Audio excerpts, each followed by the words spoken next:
what's going on, guys? It has been a while since I've recorded anything. The hiatus is over. I'm trying to get back more consistent, all of that. What's going on?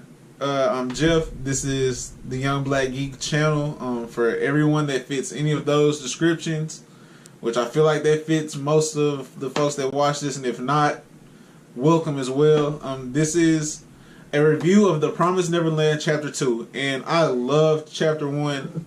I went ahead and said it was the best manga chapter I've ever read, and Chapter 2 didn't disappoint either. Before I get into the review of this, I'd like to just say that the break, I needed it, and I had streamed this a little bit, but I'm streaming on this channel now instead of having two separate channels. I'm streaming when I play video games and stuff on this channel as well, just because for what I want this channel to be as just a passion of mine, honestly, there's no need for me to have 3 or 4 different channels for all the things that I like. I'm a very diverse person in my opinion, in that I like video games as much as I like sports, as much as I like manga and anime, as much as I like shoes, as much as I like clothes, as much as I hang out with my wife, and my dog, all of that. So all of that's part of me, all that's going to be part of this channel together. Splitting the channel for other reasons besides my own reasons goes against how I am as a person. And so, watch the videos you like. We're going to build the channel either way. So watch the videos you like, and hopefully you enjoy all of them, because they're all me. Now, getting into this right here. This right here is probably the best purchase I've had in a while. I am loving this series in 2 chapters.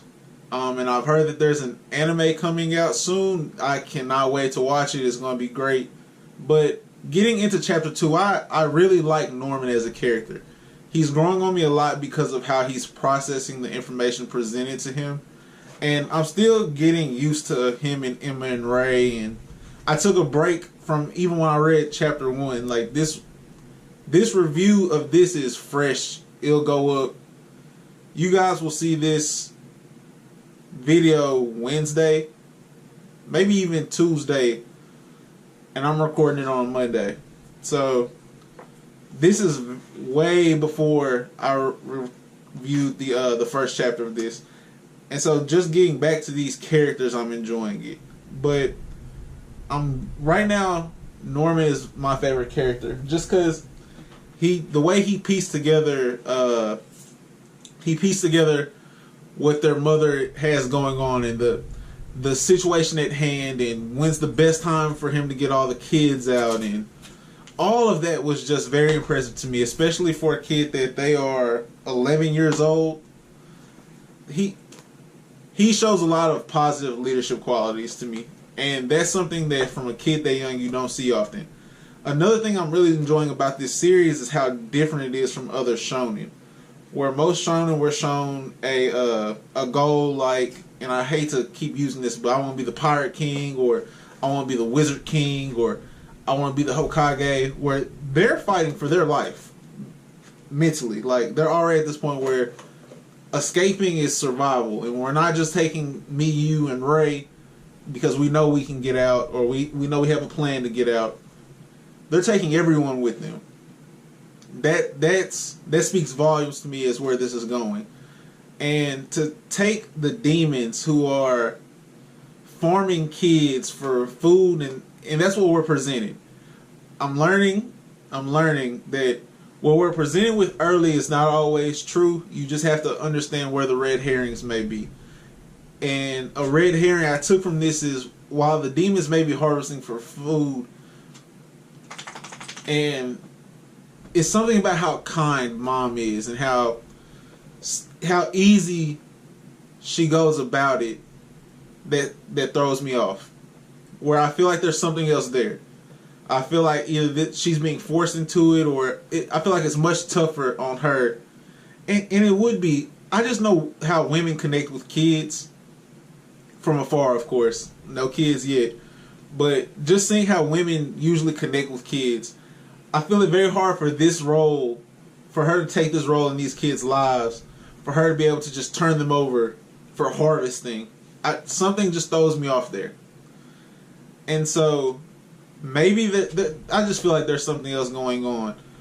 It's also very telling where Norman and Emma are speaking to each other about the pattern of kids that keep getting taken, and how maybe their intelligence affects the quality of meat that the demons are receiving, and how Connie had a lower score than most of the other kids, and she happened to be the one that was taken.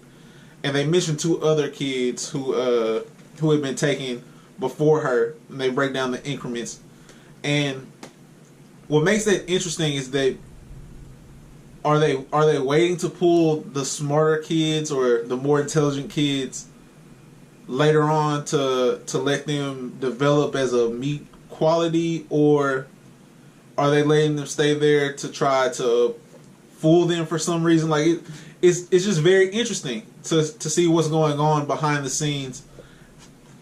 And our source of this is 11-year-olds. So although they are very intelligent, it's impossible for them to understand the entire scope of what's going on at 11 years old. On going back to the mom, and you guys know my reviews are going to be scattered. Going back to the mom, my entire thing with her right now is how she has these tracking devices, right? And this system where they've just now realized that the windows are bolted shut, and their clothes can tell where they've been, because you can tell where they're dirty at immediately and what kind of dirt's on there, whether it's like grass stains or mud or whatever it may be. They always wear all white to be able to tell like what you've been doing. How long has she been doing this? Because I feel like that's a very efficient system that either she's developed through time or someone very intelligent implemented for her, where they built this system and told her how to run it. Either way, it's especially with kids who only see the positives in things until they mature and see the negatives of the world. That's an incredibly bright system to use on kids. Now, the no TV, and I guess it's because of the situation I've been raised in, where like no TV, no radio, very, very little fresh media in terms of like newspapers or even current books are coming in. And everything that you've learned is either from one direct source or something you've read in an old library.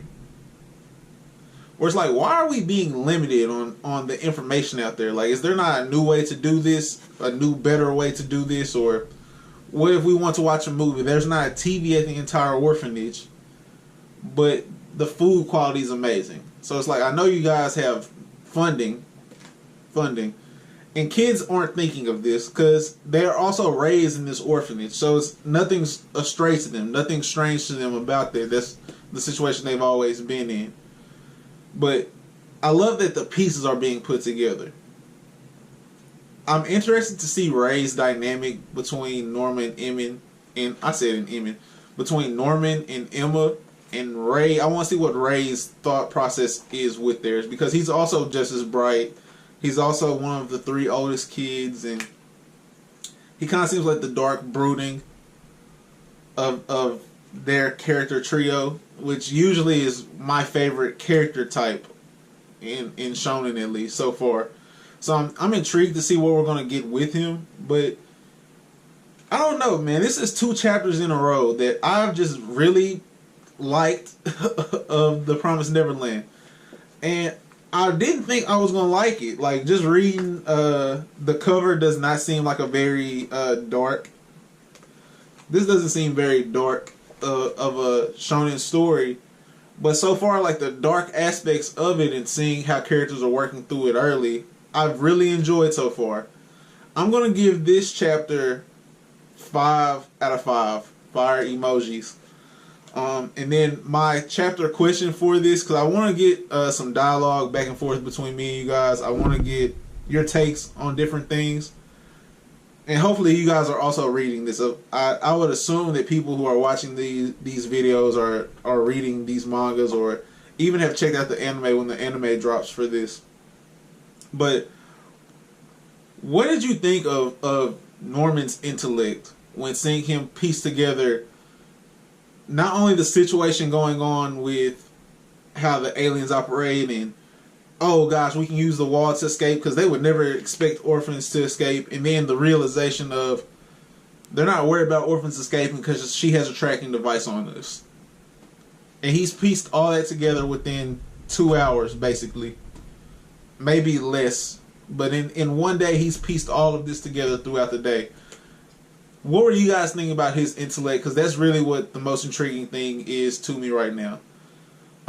Leave a like, comment, share, subscribe.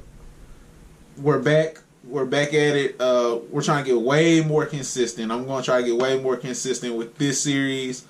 And I'm also starting Black Clover, because I've heard through the grapevine. That was lame. I've heard through the grapevine, though, either way, that Black Clover might be the manga of the year. So I'm going to pick that up. And I saw like the first 2 episodes of the anime, and I'm not going to lie, it reminded me a lot of Naruto. And I've already watched all of Naruto. I've watched part 1 of Naruto twice. So I wasn't quite intrigued with it. And then hearing the reviews has gotten spoiler free. But I've just heard that it's been crazy. And man, they're doing so much better than My Hero Academia. And this is the best manga of the year. And so I'm going to give it a try. And usually when I give things a try, I stick with them. Usually. This is me sticking with YouTube. So Black Clover's also reviews are coming as well. That's going to be it for me, guys, today. Y'all take care. Be easy. Be safe. Because the world out here is crazy. Tell your loved ones you love them. Peace.